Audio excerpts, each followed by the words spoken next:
नमस्कार. मी तेजस्विनी विनोद पंचरास. आज नवरात्रीचा 7वा दिवस आहे. आज आपण देवी कालरात्री हिचे पूजन करतो. जेव्हा चंडमुंड, रक्तबीज अशा भयानक राक्षसांनी धरतीवर हाहाकार माचवला होता, तेव्हा सर्व देव असहाय्य होऊन देवी पार्वतीकडे मदत मागण्यास गेले.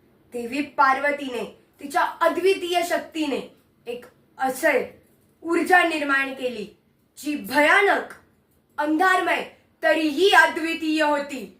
तीच म्हणजे देवी कालरात्री.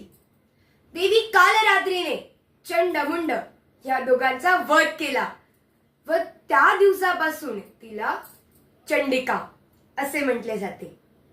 पण तिचे सर्वात भयानक युद्ध झाले राक्षस रक्तबीजासोबत. कारण त्याला एक असे वरदान प्राप्त होते की त्याच्या रक्ताच्या प्रत्येक थेंबापासून एक नवीन राक्षस जन्माला येईल. देवीसाठी या सर्व राक्षसांचा नाश करणं हे फार कठीण होत होते.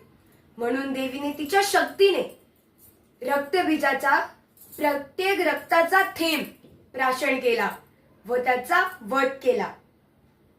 देवी कालरात्री ही गाढवावर आरूढ आहे. हिच्या हातात खड्ग व वज्र आहे. ही देवी आपले रक्षण करते असे या देवीचे दिव्य रूप आहे. ही देवी सहस्त्रार चक्राचे प्रतिनिधित्व करते, जे भय व अंधाराला आपल्यापासून दूर नेते व आपल्याला आपल्या भयावर मात करण्याची ताकद देते.